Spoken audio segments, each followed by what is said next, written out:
শুভ সকাল বন্ধুরা। এখন ঘড়িতে বাজে ওই ধরো 6:30টার মতো। আমার কিন্তু সমস্ত রান্না বান্না হয়ে গেছে। হ্যাঁ, ঠিকই শুনেছো। হাজব্যান্ডের জন্য টিফিন বানাচ্ছিলাম, তো ভাবলাম আমাদের জন্য রান্নাটা করে নিই, কারণ আজকে আমাদের কিছু ধান ঝাড়তে বাকি ছিল, সেইগুলো ঝাড়ার জন্য জন আসবে।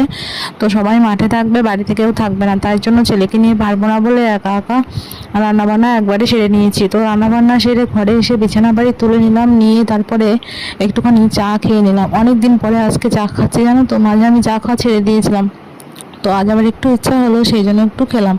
তারপরে চাটা খেয়ে ঘরটা ঝাড় দিয়ে নিলাম। আমার ছেলে ওই যে নোংরা করে সারাদিন, আর দেখো এর মধ্যে এই মাঠের থেকে ধান চেয়ে নিয়ে চলে এসছে জনেরা বয়ে দিতে।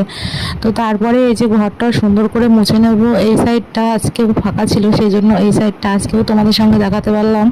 তো তারপরে চলে আসলাম রান্নাঘরে খাবার খেতে। স্নান টান করে নিয়েছি। তো দেখো রান্না হয়েছে ভাত, আলু পটল দিয়ে মাছের ঝোল, আর হয়েছে ভেন্ডি আলু পেঁয়াজ ভাজা, আর মাছ ভাজাগুলো ছেলের জন্য, আর হয়েছে পোলট্রি